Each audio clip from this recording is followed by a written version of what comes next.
Armi, do flasim për situatën gjeopolitike që ka nisur vrrullshëm në këtë fillim viti, me njëherë me veprimet e presidentit Trump në Venezuelë, më pas Irani, Grenlanda, por edhe situata në rajonin tonë, për një panoramë të përgjithshme për atë që po ndodh në botë, atë që pritet që të ndodh pa harruar këtu luftën në Ukrainë, do të flasim me zotin Driton Tali, publicist, autori disa librave, ish deputet i Kuvendit në Kosovës, njohës i mirë zhvillimeve politike dhe gjeopolitike. Zot Tali, përshëndetje dhe faleminderit shumë. Përshëndetje, faleminderit për ftesën të gjithë ata që na shikojnë. Shpresoj se do t'i informojmë dhe argëtojmë për disa minuta. Faleminderit ju. Edhe unë mezi po pres të dëgjoj mendimin tuaj ashtu sikur edhe shikuesit për atë që po ndodh. Si e shikoni ju nga Londra?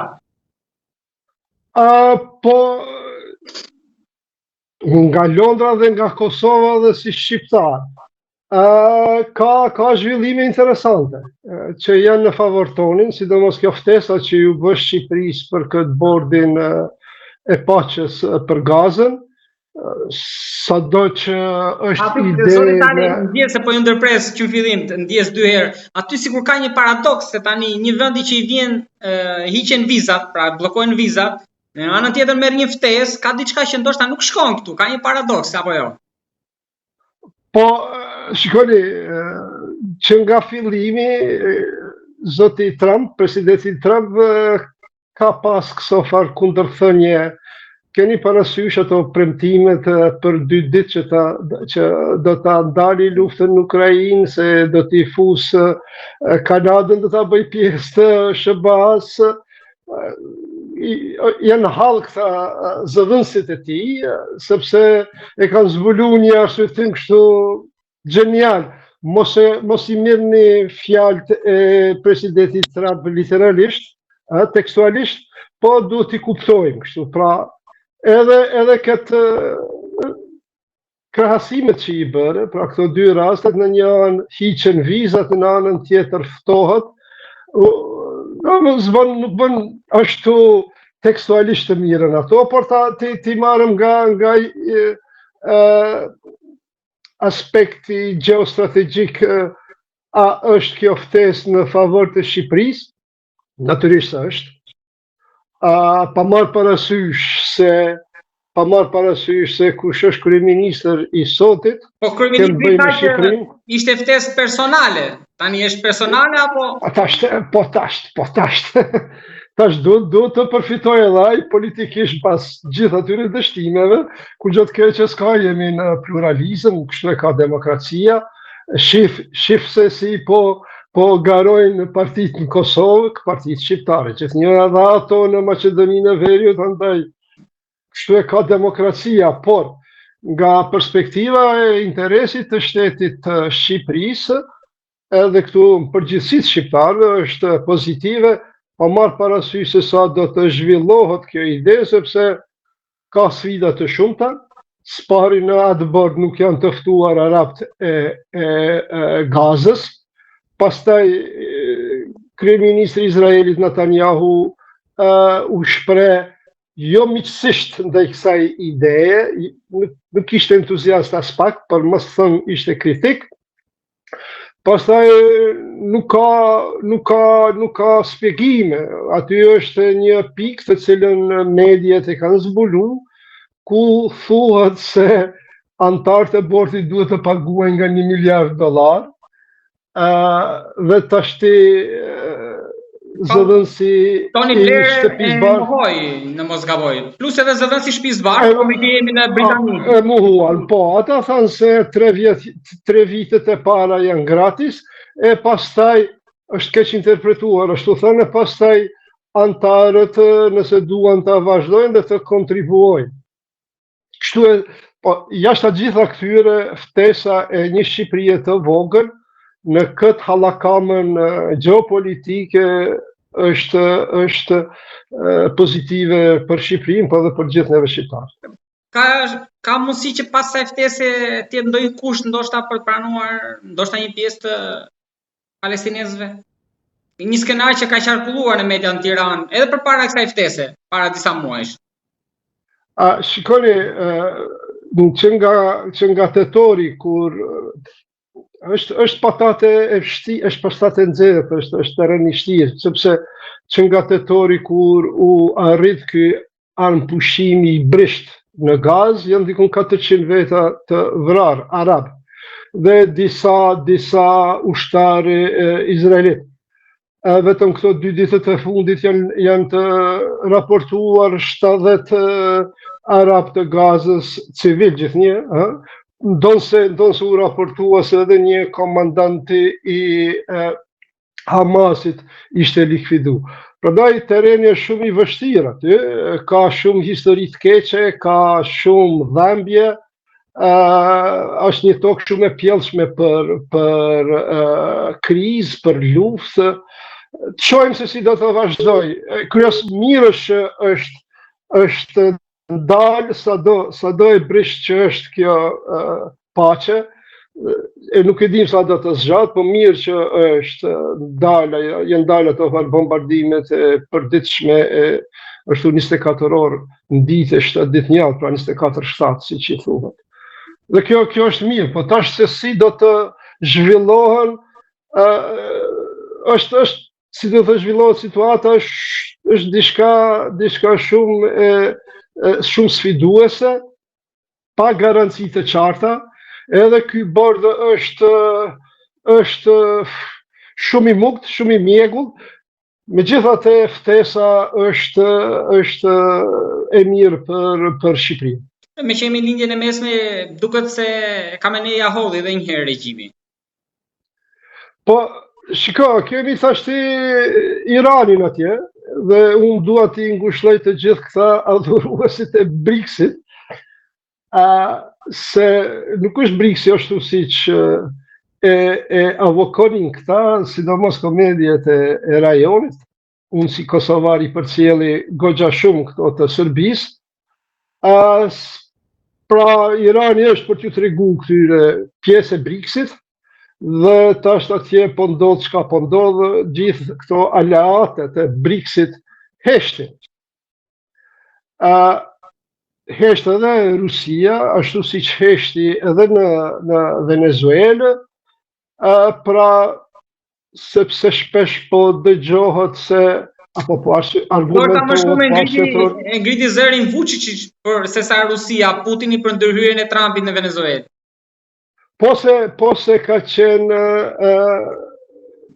Brnabić, dora djathtë e tij, ka qenë vetëm një politikane, kur është promovu për herë të fundit Maduro për president, ajo ishte atje e përfaqësoi tërë kontinentin e Evropës dhe edhe një deklaratë ashtu shumë dashamirëse për Maduron si një shok i Serbisë, si një mik i Serbisë, i cili se një Kosovën e tjera.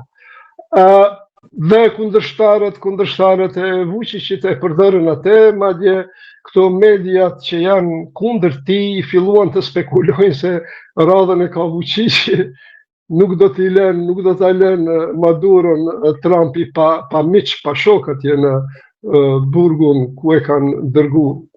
Pra, duke qenë se jemi në Iran akoma, ajo si do mbyllet edhe këtë rrallë si herët e kaluara, apo do u shtyp kjo kryengritje atje?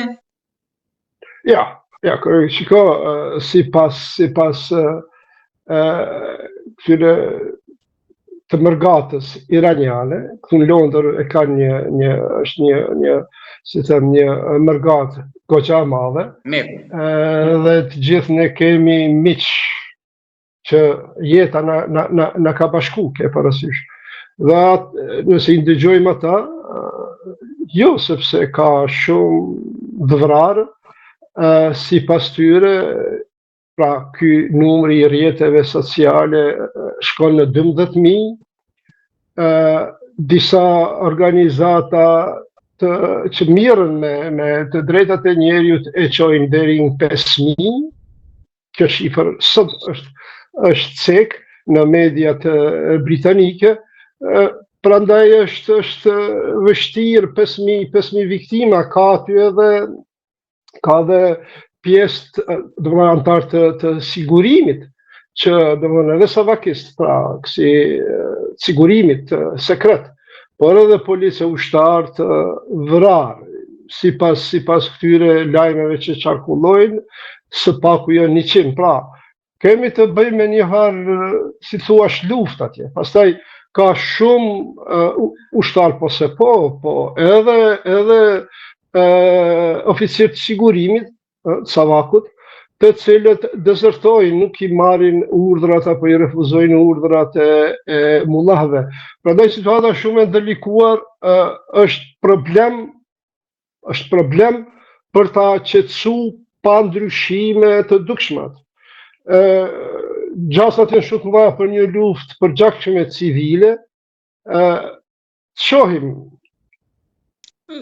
por nuk do të ketë qetësi, dhe ajo që nga perspektiva e Kosovës, por edhe si njeri, të thënë të drejtën, nuk është se nuk po bëhet qefit, është jashtë asaj se aty bien viktimat, por e kemi pas një qeveri atje shumë jo miqësore ndaj Kosovës, shumë proruse, antipërëndimore, e cila ka sponsoruar dhe terrorizëm.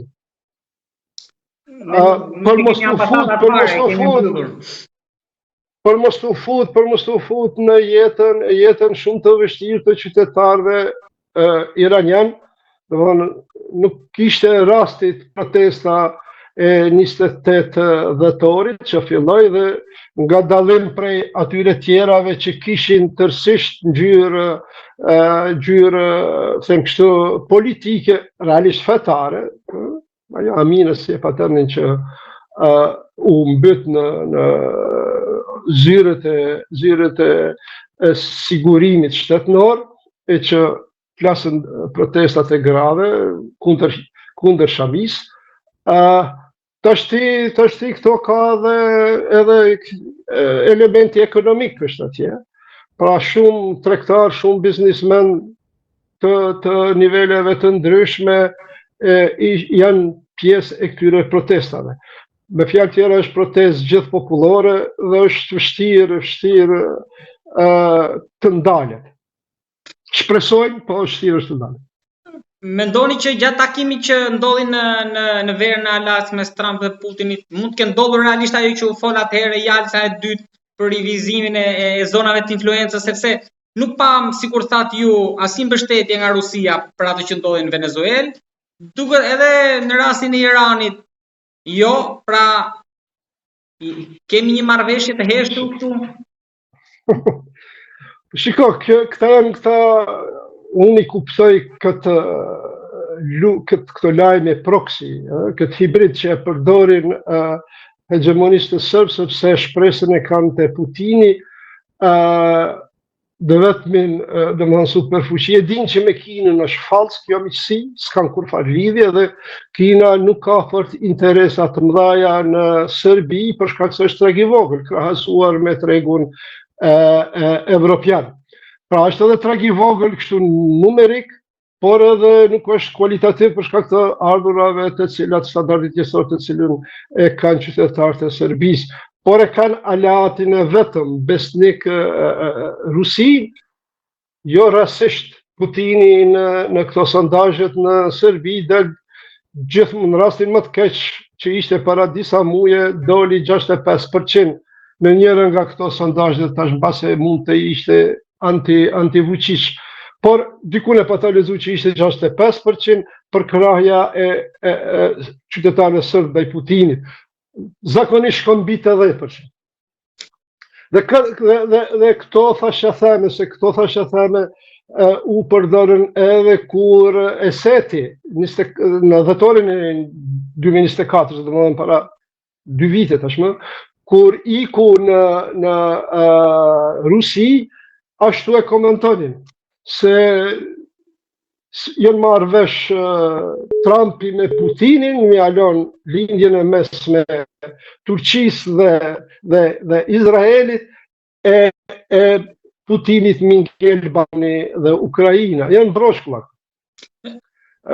Realiteti është se Putini është dërmu keq në Ukrainë, do më thonë, ajo marrëveshja e këtij Bretton Woods, e 1944, apo kur dahen domethënë kur krijohet realisht rendi i ri botnor, ajo është shkatruar me rënien e murit Berlinit.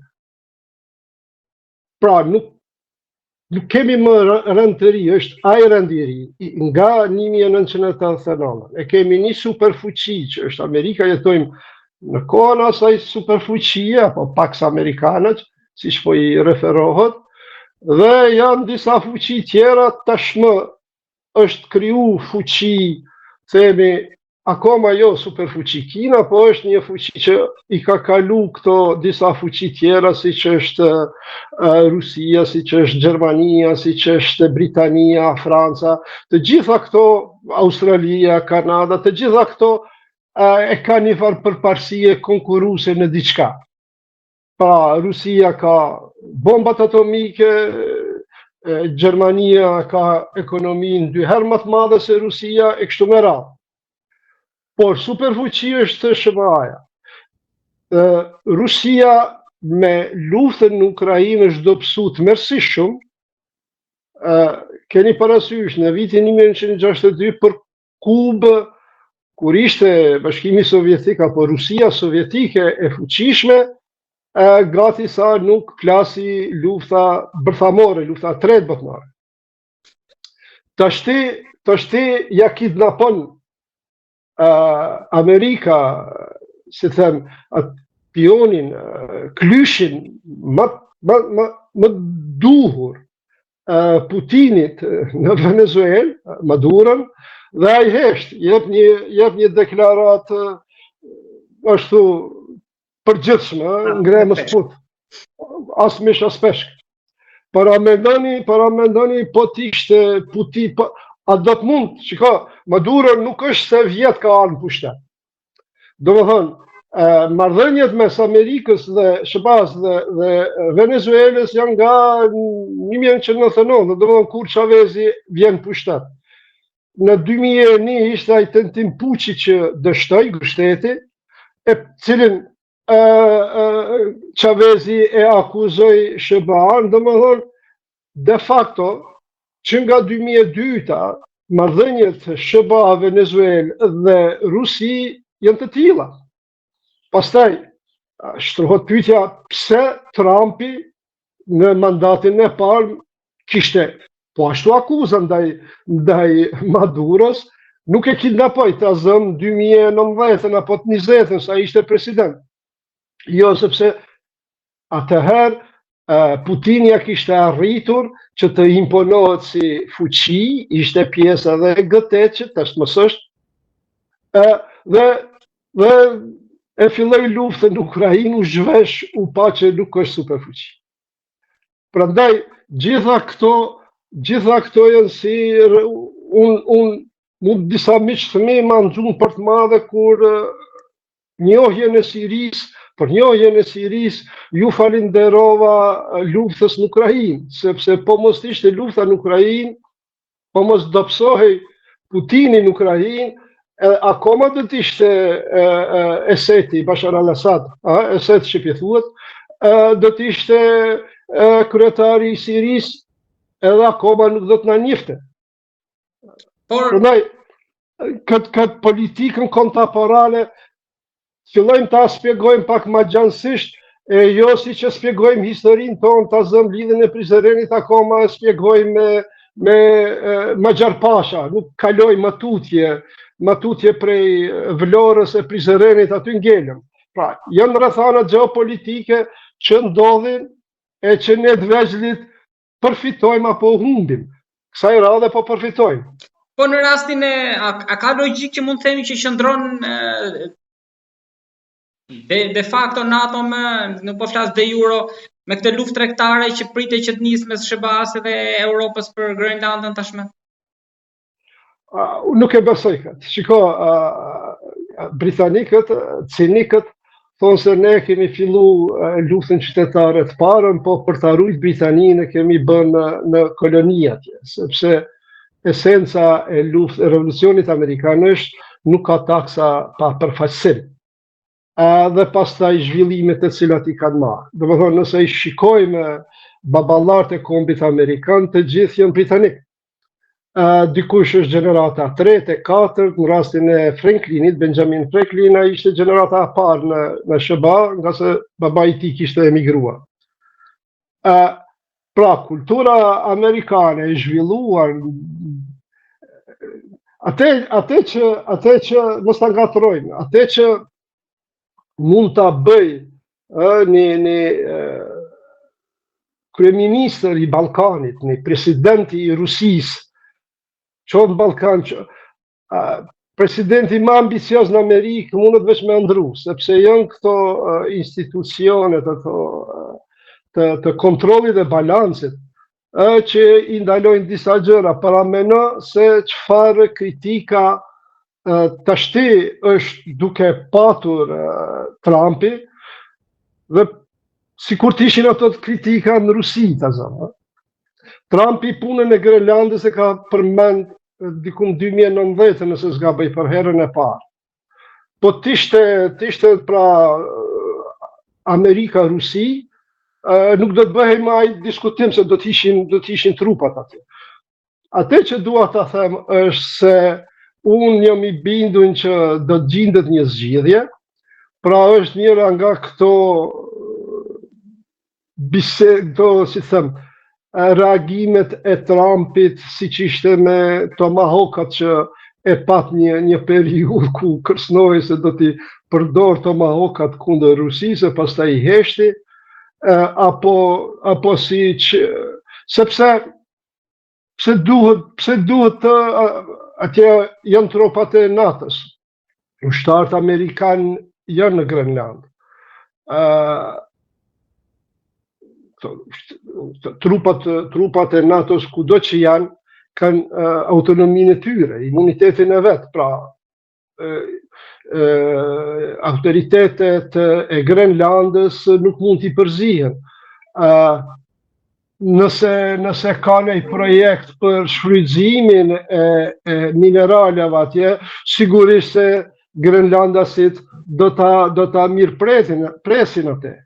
Se aty do të paguën tatimet e tjera, nuk ka arsye, pos një arsye të cilën jep logjike, ajo është se për shkak të personalitetit të tij, Trumpi dështoi ta dali luftën në Ukrainë për 2 ditë, dështoi me Nobel dhe tash ka një farë ambicie që unë nuk po e besoj, po mbase mund të është një ambicie për të futur në historinë e presidentëve amerikan i cili e zgjeroi Amerikën. Edhe pse tingëllon jo serioze, po ka disa analistë që vetëm në arsyetim logjik thonë është kjo, përndryshe nuk ka kurrë arsyetimi logjik kjo. Çështja e sigurisë, shumë më afër është Amerika me të Alaska, me Rusinë, është se sa që është me Grenlandën edhe Rusinë. Prandaj asnjë arsyetim nuk është pos kësaj ambicies së tij historike, se është një njerëz shumë i madh, dhe ashtu duhet ta trajtojmë.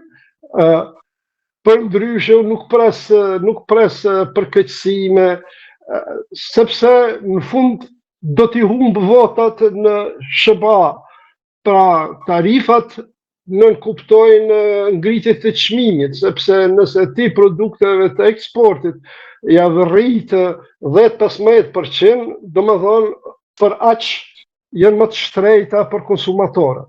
Dhe janë disa produkte që asnjë shtet, domethënë 100% nuk prodhon produkte për konsumin e brendshëm. Gjithmonë kanë nevojë për produkte të huaja. Prandaj puna e tarifeve është përdorur në të kaluarën, nuk ka dhënë rezultat, nuk jep edhe tash. Për më tepër Trumpi më ia shpjegou profesorëve të Harvardit apo të Stanfordit, është shesharake këtë punën e tarifave. Zoti Tali, edhe diçka të fundit kam. Ju numëruat pak më lart një listë të dështimeve të Trumpit, nga ajo e luftës e më tej.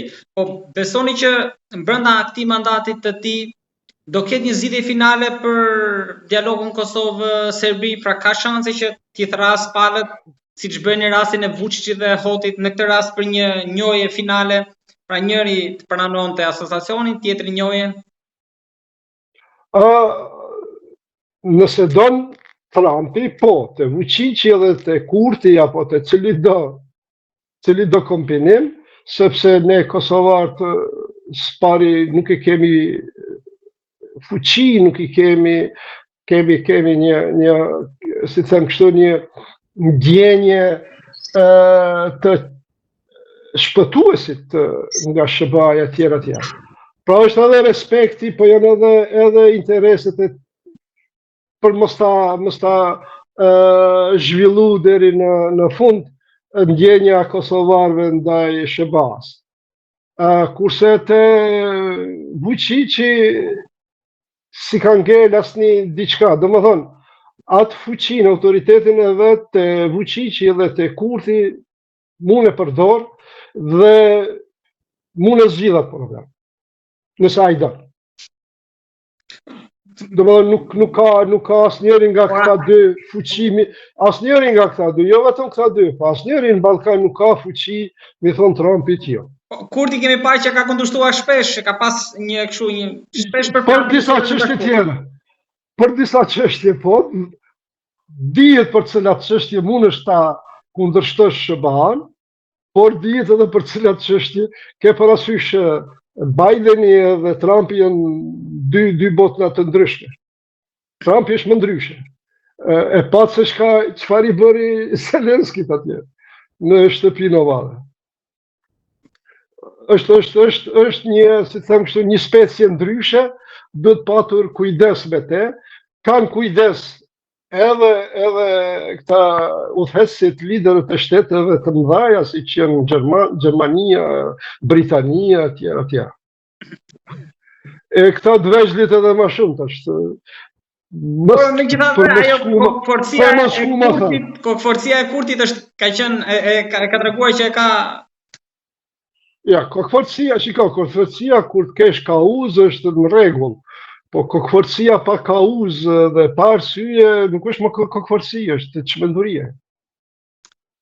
Po e mbyllim me këtë. Unë të falenderoj shumë për bisedën, për analizën tuaj, që ndahet me publikun tonë. Të jam mirënjohës, falenderoj në emrin tim dhe në emrin e tyre. Ishte kënaqësi, përshëndetje të gjithë atyre që na kanë përcjell. Të uroj suksese. Gjithashtu dhe unë më të mira.